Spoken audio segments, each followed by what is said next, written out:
أخف وأرفع فولد بشاشة من غير خط في النص. أيوة، ده أول جهاز في العالم بشاشة قابلة للطي من غير الخط المزعج اللي بتشوفه في أي فولد تاني. الأوبو فايند ان 6 بيجي بتصميم جميل جدا مع سماكة 8.93 ملم ووزن كامل 225 جرام.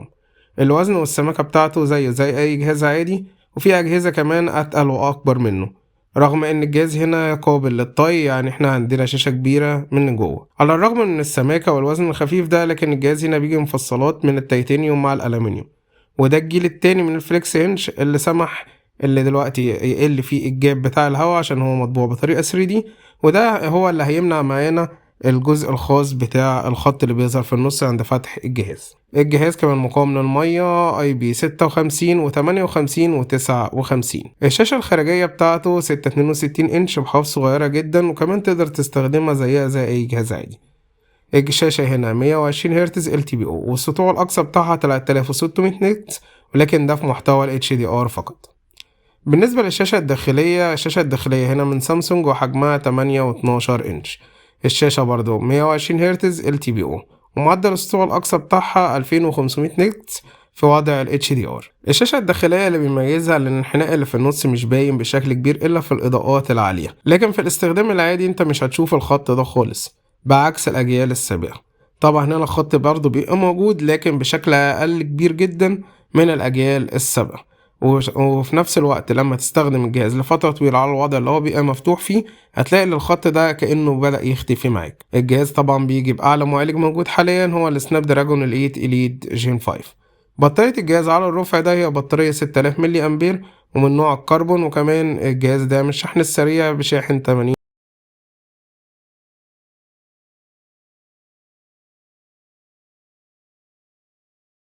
بروز الكاميرات الخلفية برغم انها صغيرة، لكن لما بتيجي تفتح الجهاز هتلاقيه مش ثابت، وده بيتحل بالجراب المرفق مع الجهاز.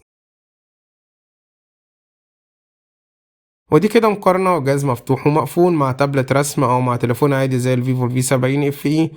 الاتنين بنفس الحجم تقريبا، وكمان حتى مقارنة مع الماك بوك هتلاقي ان الجهاز رفيع جدا بشكل مجنون على جهاز ببطارية 6000 ملي أمبير. وطبعا زي ما احنا وضحنا بيبقى معاه شاحن 80 واط وداعم تقنية السوبر فوك الشحن السريع.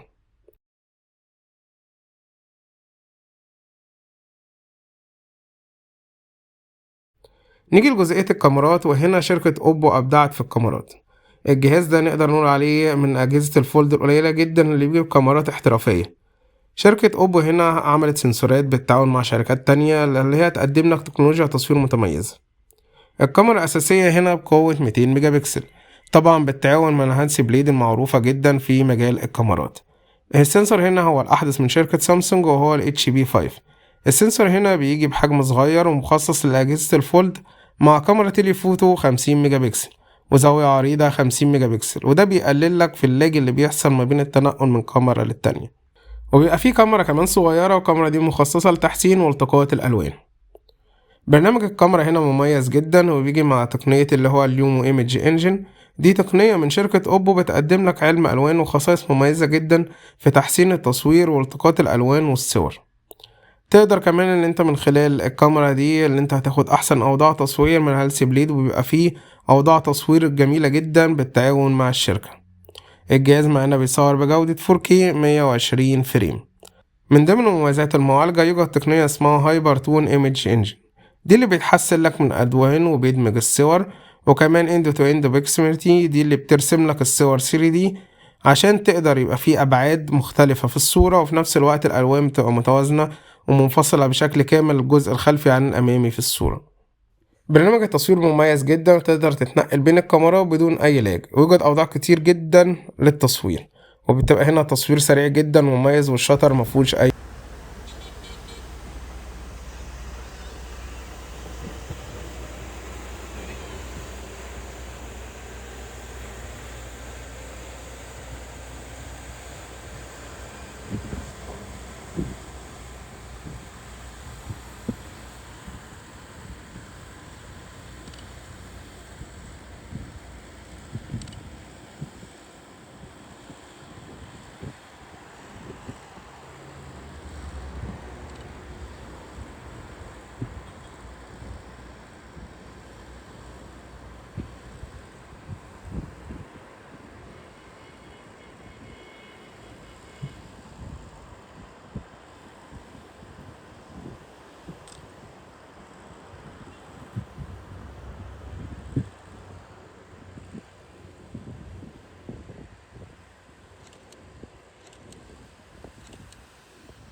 ده تصوير فيديو باستخدام الجهاز بالتبديل ما بين الكاميرات والفلاتر.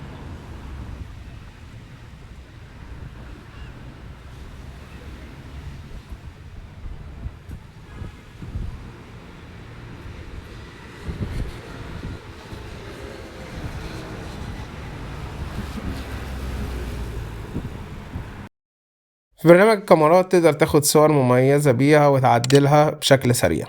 تقدر تاخد بورتريه بأكتر من شكل احترافي جدا هنا بيبقى موجودة في الجهاز.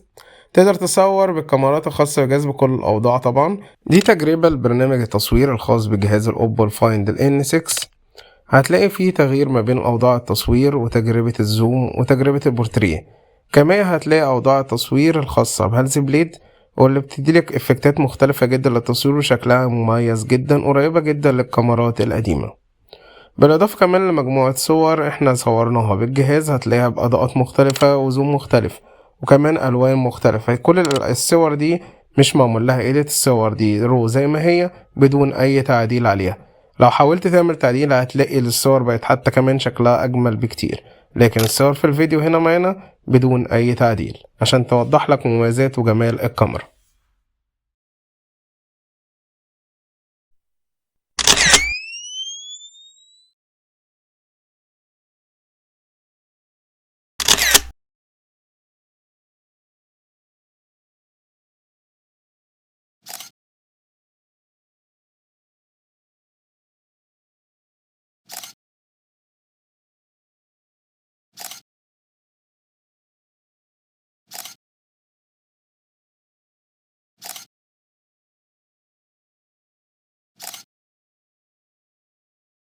الشاشة الداخلية جميلة جدا وهتخليك تفتحها أغلب الوقت خصوصا في الألعاب.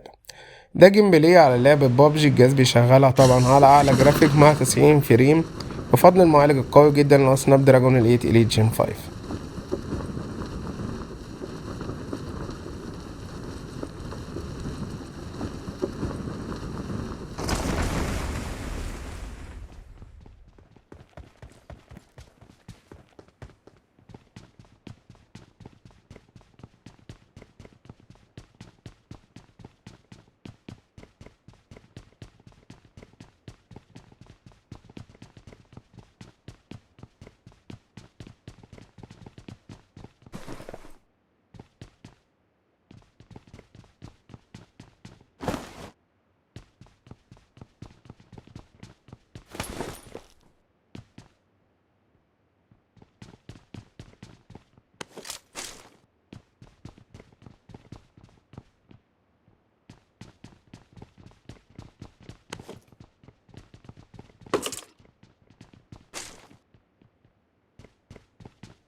شركة اوبو ضايفة مميزات قوية جدا للاستفادة من الشاشة الكبيرة تحت اسم فولدبل فيوتشر.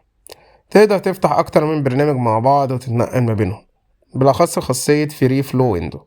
تقدر تفتح أي برنامج بشكل عائم على الشاشة وتتحكم في الحجم الكامل بتاعه، ممكن تصغره أو تكبره أو تخليه بجانب برنامج تاني أو ياخد الشاشة بشكل كامل. تقدر تفتح كمان 3 برامج جنب بعض بكل سهولة وتتنقل ما بينهم. الجهاز كمان بيدعم القلم اللي هو الأوبو الاي اي بن.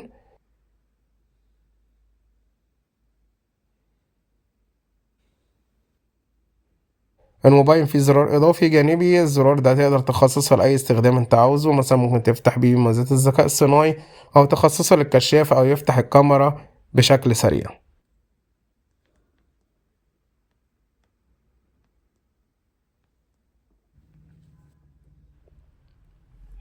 في النهاية أنت هتاخد أفضل جهاز فولد موجود حاليا من ناحية الشاشة وفي الكاميرات. الجهاز ينفع تستخدمه وهو مقفول بشكل عادي زيه زي أي جهاز تاني، بسبب إن الجهاز شاشته كبيرة خارجية، وكمان الوزن والسمكة بتاعته قليلين جدا مقارنة بأي جهاز فولد تاني. كمان لما تقدر تفتح الجهاز تقدر تستخدمه بكل سهولة بإيد واحدة، لأن الجهاز خفيف جدا وفي نفس الوقت هو قوي يستحمل معاك الاستخدام الطويل. والهنش بتاعه مميز جدا، يعني الجهاز هتفتحه على أي وضع مفهوش أي مشكلة. معاك معالج قوي اللي هو سناب دراجون الجين 5، بالإضافة لبطارية قوية 6000 ملي أمبير وشاحن سريع 80 واط. الجهاز نزل إن شاء الله في مصر خلال أيام، وهننزل السعر بتاعه على الصفحة فتابعونا، وأول ما السعر هيتوفر هنوضح السعر الخاص بيه.